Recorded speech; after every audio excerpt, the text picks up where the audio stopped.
올해는 우리 교회가 창립한 지 120주년을 맞이하는 아주 뜻깊은 한 해입니다. 우리 교회 창립의 역사를 살펴보면 다른 교회에서는 찾아볼 수 없는 아주 독특한 특징이 하나가 발견됩니다. 1903년이라 하면 일본을 비롯해서 서구 열강의 세력의 다툼 속에 우리나라 이 조선 땅 한반도는 그야말로 풍전등화와 같은 시기였어요. 이때의 원래 이름은 브루에닛인데 사진에 나오는 저분입니다. 한국에 오셔서 부해리로 한국식 이름으로 개명하신 거죠. 미국 북장로교 소속의 선교사님이셨는데 1899년 9월 29일에 인천항에 도착을 합니다. 이 장로교 또 감리교 최초 선교사로 우리나라 땅을 처음 밟았던 여러분들 많이 들어보셨을 거예요. 언더우드, 아펜젤러 이 두 분 선교사님이 인천항에 도착하던 때가 1885년이니까 그 이후로 14년이 흐른 시간이었어요. 부에리 선교사님은 미국의 명문 프린스턴 대학을 졸업하시고 또 뉴욕에 있는 유니언 신학교에 입학을 해서 모든 신학 과정을 공부하고 또 졸업한 이후에 목사 안수를 받으셨어요. 그때 나이가 약관의 25세, 미혼이었습니다. 미 북장로교 해외 선교부에서 한국 선교사로 임명을 받고 캐나다 밴쿠버항에서 배를 타고 수개월 동안 배멀미를 하면서 고생 끝에 1889년 9월에 드디어 인천항에 내린 겁니다. 처음에는 서울에 머물면서 여러 선교사님들과 함께 회의도 하고 또 당시 조선의 상황들을 두루 살피시다가 한 달 만인 1899년 10월 26일에 최종 선교 목적지인 경상북도 이 대구 땅으로 내려오셨어요. 그렇다면 여러분, 왜 부에리 선교사님이 그 고향 미국에서 좋은 대학 나와서 전도 유망한 자기 미래와 꿈 다 뒤로 한 채 아무도 알아주지 않는 세계에서 가난한 땅, 극동 아시아에 자그맣게 붙어있는 그 조선 땅까지 그리고 경상북도 대구까지 왜 내려오셨을까요? 신학교 시절에 선교를 향한 하나님의 콜링 부르심을 받았기 때문이죠. 처음에는 쿠바 선교사로 지원을 했답니다. 나중엔 어느 특정 지역을 정하지 않고 전적으로 하나님의 뜻에 맡기고 기도하시는 가운데 있었는데 당시 먼저 의료 선교사로 내 안에 와 있던 지금의 대구 계명대 동산의료원을 설립하신 존슨 선교사님의 영향 때문이었어요. 이 존슨 선교사님 가정과 또 부에리 선교사님의 가정의 양가의 부친이 친구셨거든요. 이 대구에 있는 존슨 선교사님으로부터 당시 안타까운 이 조선 땅과 또 대구 경북 이 상황들을 인편으로 전해 들으시고는 그 조선 땅이 그 대구 경상북도 땅이 내가 가서 복음을 전해야 될 것이구나 하나님의 소명임을 마음의 감동이 임한 거죠. 그렇게 해서 대구에 내려오신 부에리 선교사님, 이 대구 경북 땅에 제일 처음 세워진 지금도 있는 대구 시내 대구 제일교회를 창립한 아담스 선교사님, 그리고 아까 말씀드렸던 존슨 선교사님, 그리고 세 번째로 이 부에리 선교사님이 대구 경상북도에서 복음을 전하며 활동을 하신 겁니다. 할렐루야, 할렐루야. 40년 동안 부에리 선교사님이 주로 경상북도 서북부 지방이죠. 김천, 선산, 고령, 군위, 성주, 또 상주, 그 전에 이곳의 지명이었던 칠곡 등을 담당하면서 무려 56개 교회를 개척해요. 그 가운데 우리 대구 칠곡교회를 설립하게 된 일화가 이 한국교회 역사에 아주 유명한 이야기예요. 왜요? 제가 서두에 말씀드렸듯이 우리 교회의 그 태생의 시작, 출발이 선교적인 교회였기 때문이에요. 우리 교회가 시작한 이야기가 바로 성경의 이야기, 아멘, 하나님의 선교의 이야기를 담고 있는 다른 어느 교회에서 찾아볼 수 없는 엄청난 복음의 축복과 응답이 있는 역사이기 때문입니다. 당시 부에리 선교사님이 순회전도 나가실 때에 미국에서 가지고 온 자전거를 타셨어요. 당시에 자전거가 어디 있어요?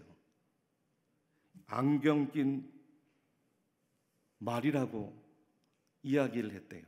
그리고 사진에 나오는 것처럼 당나귀나 말을 타고 순회전도를 나가셨는데, 한 번은 조야동 여기 가깝지 않습니까?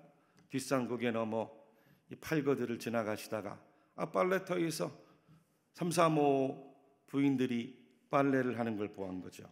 그리고 거기 내려서 예수 믿읍시다, 예수 믿읍시다.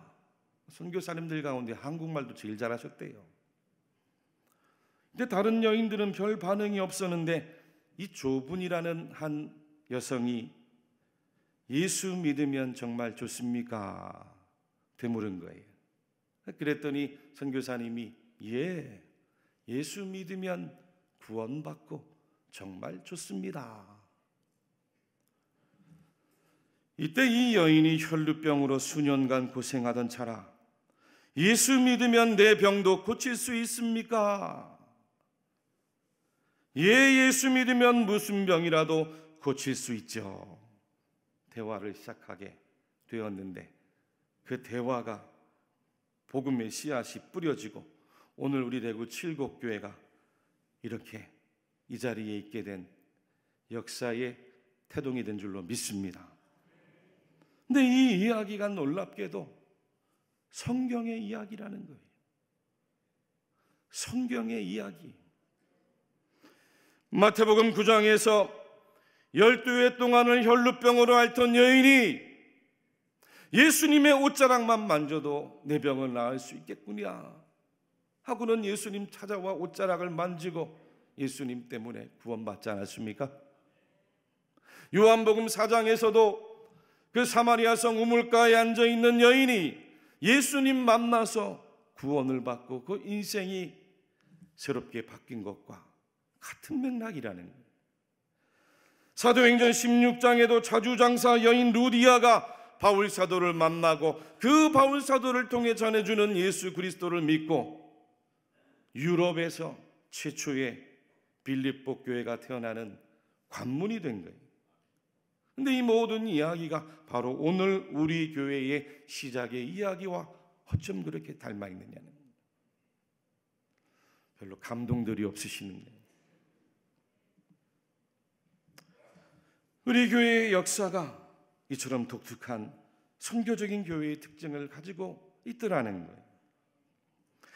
대구 칠곡교회 창립은 복음을 전하기 위해 저 먼 나라에서 건너온 선교사님이 복음을 전하고 이곳에 살아가던 현지인들이 그것도 첫 번째 사람이 복음을 받아서 이곳 대구 칠곡에 첫 번째 교회가 세워지게 된 선교적인 교회라는 겁니다.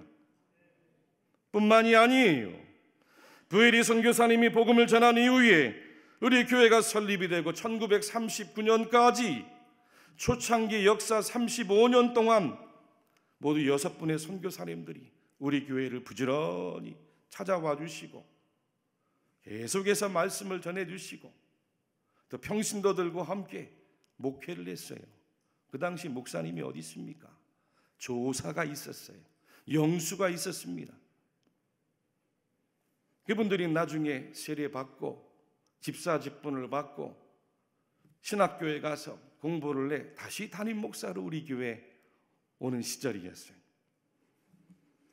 한국명으로 6분의 선교사님들 이름이 참 찬란합니다. 아까 말씀드렸던 부에리 선교사님을 비롯해서 어도만 선교사님, 안의화 선교사님, 방해법 선교사님, 안두화 선교사님, 현거선 선교사님이 우리 교회를 헌신적으로 우리 성도들을 돌봐주시고 영적으로 신앙으로 지도해 주신 우리 교회 초창기 역사입니다. 이 부에리 선교사님 외에 특별히 우리가 주목해 봐야 될 방해법 블레어 선교사님이 계세요. 이분은 초창기 우리 교회가 발전하는데 아주 큰 공헌을 하신 분이에요. 당시 우리 교회는 저분이 성도님과 또 그 아드님이죠, 이종태, 나중에 우리 교회 초대 장로님이 되세요. 그리고 저분이 성도님과 함께 초가집에서 맨 처음 예배를 시작했던 김태하 성도님, 나중에 김태하 성도님도 장로님이 되세요. 이 세 분이 자신들의 초가집을 한 집, 두 집, 세 집, 나중에는 10집까지 헌납을 해요. 헌물하는 거죠. 헌금을 했어요. 거기서 예배를 드린 겁니다. 이 10명, 20명, 30명 교회가 부흥하는데 나중에 40명이 되고 50명이 되니 초가집에서 모일 수가 없어요. 땅을 구입을 해야 되고 교회를 세워야 되는데 그 어려운 때에 다 농사 짓고 돼지 치고 어렵게 밭농사하며 살아가는 가장 가난한 동네였는데 무슨 돈이 있습니까? 이때 방해법 블레어 선교사님이 미국 선교부로 돌아가서 우리 교회를 세울 땅과 또 지을 건물을 위해 건축 헌금을 모금해서 가지고 들어와요. 1931년에 지금 우리 교회가 위치해 있는 이 땅 무려 270평을 매입을 합니다. 블레어 선교사님의 헌신으로 이 교회의 땅이 세워진 거예요. 그리고는 지금 옆에 건물이죠, 우리가 만나홀로 쓰고 있는 옛 구본당 건물 그 자리에 당시 37평의 가장 현대적인 건물 예배당이 1933년에 비로소 완공이 되는 겁니다. 할렐루야, 할렐루야. 1976년 지금의 구본당 건물이 있기까지 33년에 세워진 그 교회에서 성도들이 신앙생활을 했어요. 당시에는 목조 건물에 양철 지붕에 인근에 볼 수 없는 최고의 현대식 교회 건물이었답니다. 근데 나중에 블레어 선교사님이 참 안타까워요. 일제가 우리나라를 병합하고 선교사들을 추방하기 시작하는데 부에리 선교사님과 다른 선교사님들은 다 본국으로 돌아가는데 이 블레어 선교사님이 언젠간 다시 조선 땅으로 돌아오겠다고 필리핀에서 억류를 합니다. 돌아가지 않는 거예요. 거기서 다시 조선으로 돌아올 때까지 기도했어요. 억류 생활을 하다가 그만 영양실조에 걸려 병을 얻고 1945년에 하나님의 부름을 받아 소천한 것으로 알려져 있어요. 여러분이 얼마나 놀랍고 또 놀라운 복음의 이야기입니까? 저와 여러분들이 앉아있는 이 자리가 보통 자리가 아닙니다. 우리 교회가 이곳에 세워진 120년의 역사는 120년 동안 수많은 우리 믿음의 선조들이 흘린 그 눈물과 땀과 기도 위에 선교사님들의 헌신과 희생이 복음의 씨앗이 떨어져서 오늘 우리 대구 칠곡교회가 이 자리에 이루게 된 줄로 믿으시기를 바랍니다.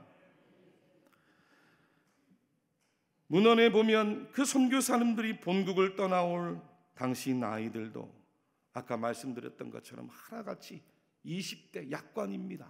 젊은 나이예요. 그 젊을 때 이상 꿈 미래를, 이 죽어가는 불쌍한 조선 땅, 조선의 사람들, 조선의 생명들을, 그 영혼들을 하나님을 생각하면서 복음을 전하고 구원하기 위해 이곳까지 마다하지 않고 달려온 거예요. 왜요? 오늘 성경 마태복음 10장에서 예수님이 제자들에게 말씀해 주신 까닭 때문이에요. 우리 말씀 같이 다시 한 목소리로 읽어볼까요? 시작. 또 누구든지 제자의 이름으로 이 작은 자 중 하나에게 냉수 한 그릇이라도 주는 자는 내가 진실로 너희에게 이르노니 그 사람이 결단코 상을 잃지 아니하리라 하시니라. 말씀 때문이에요.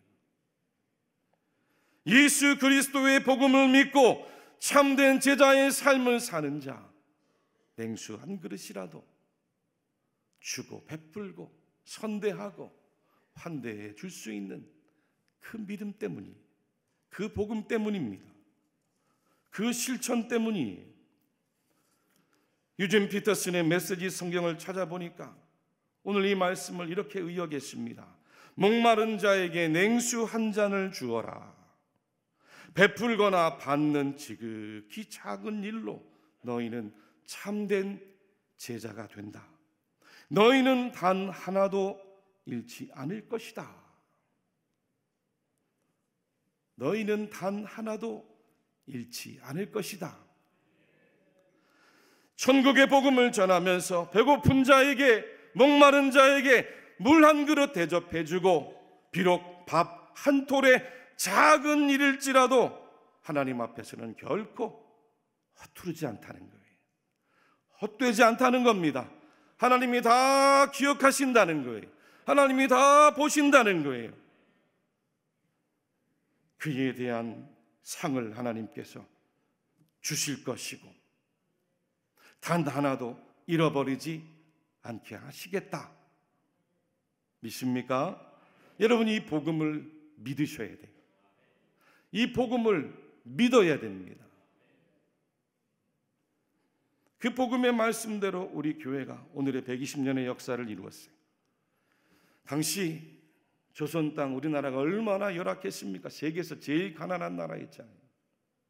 여기저기서 서구 열강들의 수탈과 그 이전에도 얼마나 많이 침략을 당하고 피해를 입고 가난하게 살고 병들며 살아왔습니까? 당시에도 조선 땅 곳곳, 대구 이 7곡 지역만 해도 얼마나 힘이 들었는지 선교사님들이 복음 전하면서 제일 힘들었던 게 세 가지 S래요. 이 세 가지 S가 뭔가 찾아봤더니 smell, 냄새, smoke, 연기, 사운드, 소리예요. 쓰레기가 지금처럼 우리 무슨 분리수거가 있습니까? 쓰레기 처리장이 어디 있어요? 곳곳에 다 쓰레기인 거죠. 하수 처리가 어떻게 됩니까? 오물과 폐물들이 넘쳐나면서 그 냄새 때문에 아주 역했던 거죠. 지금처럼 무슨 가스가 들어옵니까? 산에 가서, 숲에 가서 생나무를 베어다가 밥을 짓고 또 구들장을 떼면서 그 나오는 연기가 또 얼마나 역했겠어요. 그런데 왜 사운드, 소리일까? 집집마다 개 짖는 소리, 마을마다 무당들이 아침 저녁으로 굿하는 소리, 잠을 못 이루는 거예요. 얼마 전에 우리 교회 은퇴하신 어느 장로님과 잠시 목양실에서 대화를 나눈 적이 있습니다. 장로님 말씀이 60년대 70년대 초까지만 해도 이곳 칠곡이 참 살기 힘들어서 대구 시내까지 나가려고 하면 버스가 여기까지 안 들어온대요.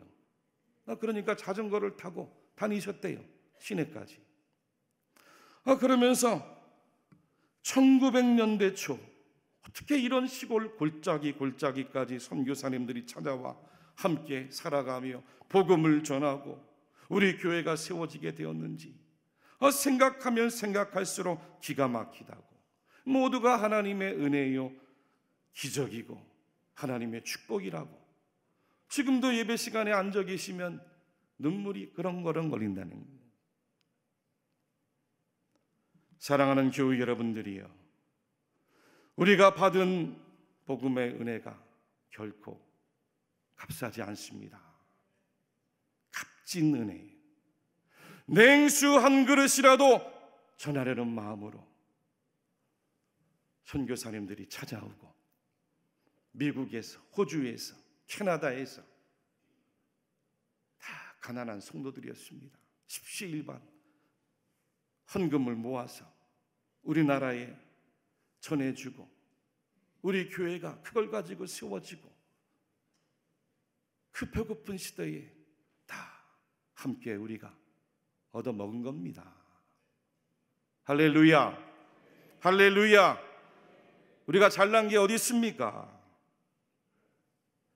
그와 같은 마음으로 똑같이 저 죽음의 땅 킬링필드에 교회를 세워주는 겁니다. 받은 120년의 은혜가 있기 때문인 거예요.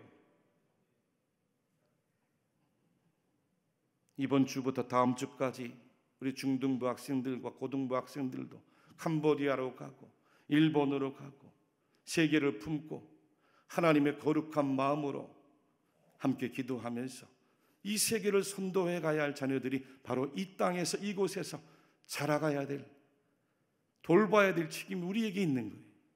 120년의 은혜가 그만큼 큰 거예요. 오늘 선교작정 주일에 성도들이 빠짐없이 함께 동참하시기를 축복합니다. 냉수 한 그릇이라고 했는데 요즘 누가 냉수 한 그릇을 떠주면서 베풀고 선대한다고 합니까? 기도하면서 하나님, 냉수 한 그릇이 뭘까요? 커피 한 잔이다. 한 달에 커피 한 잔, 두 잔 아껴서 얼마든지 복음을 전할 수가 있는 줄로 믿으시기를 바랍니다.